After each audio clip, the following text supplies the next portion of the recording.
Terang aja lu. Kalau ditarget kaum globalis dan negara pendukung globalis, lu pastilah ditarget sama pejabat yang negaranya diokupansi sama globalis. Lu Westphalian sih, udah gitu lu terang-terangan lagi ambil posisi tersebut. Itu adalah kalimat dari guru besar filsafat kampus Kenamaan di Jawa Tengah ketika berkomentar tentang akun YouTube Bosman yang dibungkam. Ternyata alhamdulillah balik lagi dengan persyaratan yang ketat. Sahabat tahu apa itu Westphalian? Istilah bagi orang atau pemimpin yang mengambil aliran nasionalis seperti Bung Karno misalnya, tokoh di Indonesia. Westphalian itu muasal lahirnya sistem demokrasi. Westphalian anti monarki atau anti kerajaan atau elitis, di mana sampai sekarang kaum nasionalis memang anti elitis berkuasa mutlak atau anti segelintir manusia mengendalikan seluruh sisa manusia hajat hidupnya. Westphalia Treaty atau Perjanjian Westphalia di sebuah tempat saat ini adalah wilayah Jerman di abad 17. Tahun 1648 perjanjian tersebut. Perjanjian ini adalah hasil kongres diplomatik besar sehingga menciptakan sistem tatanan politik baru di Eropa Tengah yang kelak disebut sebagai kedaulatan Westphalen.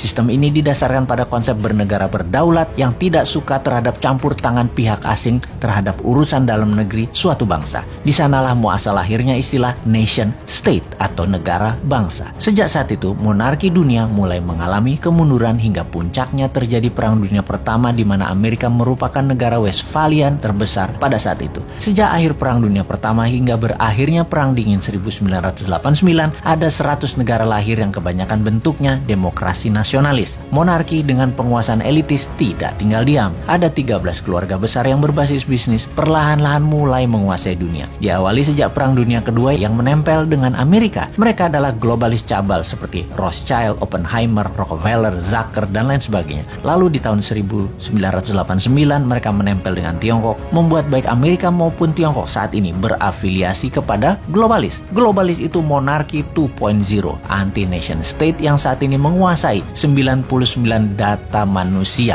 kaum globalis itu. Bagi globalis cabal, mereka tidak mengenal istilah negara atau bangsa lagi. Bagi globalis, yang penting adalah nomor kependudukan dan nomor sertifikat. Kontrol dan monitor seluruh data umat manusia adalah tujuan mereka. Kita, kaum New Mind, menentang keras dan sangat berlawanan dengan pemahaman globalis cabal di mana kita adalah kaum patriotis nasionalis. Ini kita deklarasikan berkali-kali. Inilah yang membuat sosmed YouTube Bosman harus dibungkam karena jangan-jangan memang pejabat 20 tahun terakhir Indonesia merupakan kaki tangan globalis atau terkena pemahaman globalis termasuk oposisinya. Ide nasionalis dibangkitkan oleh New Mind ini sesungguhnya dan sungguh ini menjadi ancaman. Bener deh, oleh globalis, nation wealth, sebuah wilayah untuk kekayaan rakyat bisa diambil oleh mereka dengan atas nama world wealth, kekayaan dunia untuk dunia. Padahal kekayaan aset suatu negara ya milik rakyatnya seharusnya. Itu kalau rakyatnya pinter dan mentalnya nasionalis. Kalau rakyatnya dibodohin, rakyatnya melihat aset negara diambil asing yang didukung pejabatnya, dikatakan bener aja tuh tindakannya. Ya rapopo juga. Kenapa bisa sebodoh itu rakyatnya seperti negara tetangga? Karena kuatnya narasi propaganda yang dijaga ribuan buzzer. Dan itu solusi oleh mereka. Sungguh, bagi globalis, mereka harus pegang kekuasaan, mengontrol dan memonitor seluruh dunia, sementara mereka hanya segelintir 0,1% manusia. Aslinya tuh cabalis tidak peduli di Afrika mau banyak orang mati, di Timur Tengah banyak orang mati, Taliban, Al-Qaeda, ISIS bunuh orang banyak, mana mereka peduli. Kalau perlu mereka biayai, termasuk membeli opiumnya Taliban. Mereka hanya peduli pada kekayaan dan kekuasaan alam monarki kembali lagi berkuasa. Rakyatnya susah di ujung-ujung, mati sekalipun mereka nggak pikirin, nggak peduli. Orang mati jutaan sama virus nggak peduli. Globalis itu yang penting dapat nomor sertifikat penduduk manusia dengan paksa menggunakan sistem sebuah pemerintahan yang taat pada mereka. Beda dengan kaum nasionalis yang akan meratakan kesempatan, menyamakan peluang untuk seluruh rakyat berbasis meritokrasi pejabatnya. Siapa yang berprestasi, dia yang menjabat. Ide New Mind yang pro-demokrasi, pro-nasionalis, patriotis, dan mendukung nation state beda dengan oportunis globalis yang ada di benak incumbent atau oposisi pada saat ini. Sungguh, itulah yang ada di benak mereka pada saat ini dari citra yang apa mereka lakukan. Itu aja kita bacanya. Sahabat,